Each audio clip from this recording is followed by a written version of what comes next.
કરવા જઈ રહ્યા છે 84 વૈષ્ણવોમાં અતિ વિશેષ અને શ્રી મહાપ્રભુજીના અતિ કૃપાપાત્ર સેવક શ્રી દામોદરદાસ હરસાજીની પ્રથમ દિવ્ય વાર્તા। શ્રી દામોદરદાસ હરસાણીજી 84 વૈષ્ણવમાં પ્રથમ સેવક માનવામાં આવે છે। શ્રી મહાપ્રભુજીએ પોતાના બ્રહ્મસંબંધનો સર્વપ્રથમ દાન જેમને આપ્યું હતું તેવા દિવ્ય વૈષ્ણવ સૃષ્ટિના યશકલગી સમાન છે। સ્વયં શ્રી મહાપ્રભુજી તેમને પ્રેમથી દમલા કહીને સંબોધતા હતા અને એક વખત તો શ્રી મહાપ્રભુજીએ કહ્યું હતું, દમલા, આ માર્ગ તારે માટે પ્રગટ કર્યો છે। આ વાક્ય દર્શાવે છે કે દામોદરદાસજી માત્ર સેવક ન હતા, પરંતુ શ્રી મહાપ્રભુજીના હૃદયમાં વસેલા અનન્ય કૃપાપાત્ર વૈષ્ણવ હતા। એક વખત શ્રી આચાર્ય મહાપ્રભુજી વ્રજમાં પધાર્યા હતા। તે સમયે તેમની સાથે તેમના અતિપ્રિય સેવક શ્રી દામોદરદાસ સરસાજી પણ હતા। શ્રી ગોકુલમાં ગોવિંદ ઘાટ પાસે એક ચોતર હતો। શમી વૃક્ષની નીચે શ્રી આચાર્યજી મહાપ્રભુજી વિશ્રામ કરતા હતા। તે સ્થળ નજીક શ્રી દ્વારિકાનાથજીનું મંદિર આવેલું હતું। તે સમયે આચાર્યશ્રીના હૃદયમાં એક અત્યંત દ્રઢ ચિંતા પ્રગટ થઈ।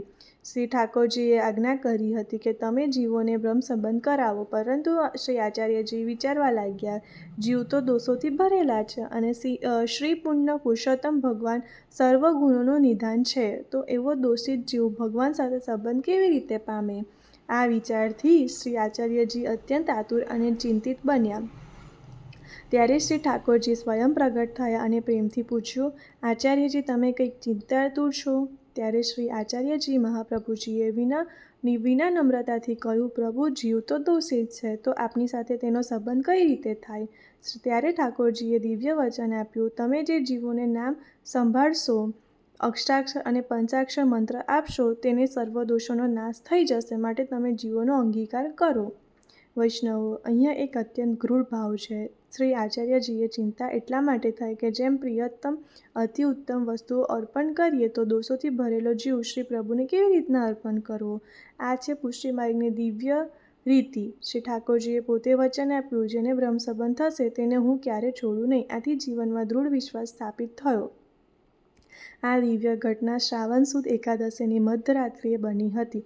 પ્રતાપકાળે પવિત્ર બારસના દિવસે પવિત્ર સૂતર ધારણ કરવામાં આવ્યું અને આ પ્રસંગને આધારે શ્રી આચાર્યજીએ સિદ્ધાંત રહસ્ય ગ્રંથ રચ્યો હતો। તે સમયે દામોદરદાસજી થોડે અંતરે સૂતા હતા। ત્યારબાદ આચાર્યએ પૂછ્યું, દમલા, તું કંઈ સાંભળ્યું? શ્રી દામોદરદાસજીએ વિના નમ્રતાથી કહ્યું, મહારાજ, ઠાકોરજીએ વચન આપ્યું તો ખરું, પરંતુ હું કંઈ સમજ્યો નહીં। ત્યારે આચાર્યજીએ સમજાવ્યું, શ્રી ઠાકોરજીએ આજ્ઞા કરી છે કે તમે જીવોનો બ્રહ્મસંબંધ કરાવશો તેનો હું અંગીકાર કરીશ। વૈષ્ણવો, અહીંયા શ્રી દામોદરદાસજીનો અદ્ભુત સેવકભાવ દેખાય છે। તેઓ ઈચ્છતા હતા, પોતે પણ સમજી શકતા હતા, પરંતુ તેઓ કહે છે, મારે તો આપ કહો એટલું જ સમજાવવાનું છે। આ દર્શાવે છે કે સાચું જ્ઞાન માત્ર ગુરુ કૃપાથી જ પ્રાપ્ત થાય છે। કથા કરતા શ્રી આચાર્યજીએ પ્રેમથી કહ્યું, દમલા, બહુ સમયથી શ્રી ઠાકોરજીની વાર્તા કરી નથી। આ માત્ર સામાન્ય વાત ન હતી, પરંતુ એમના શ્રી સ્વામિનીજી અને લલિતા સખીનો અતિ ગૂઢ દિવ્ય ભાવ રહેલો હતો। આ હતી શ્રી દામોદરદાસજી હરસાણીજીની પ્રથમ દિવ્ય વાર્તા। આગામી ભાગમાં આપણે વધુ એક અલૌકિક પ્રસંગ જાણીશું। જય શ્રી કૃષ્ણ।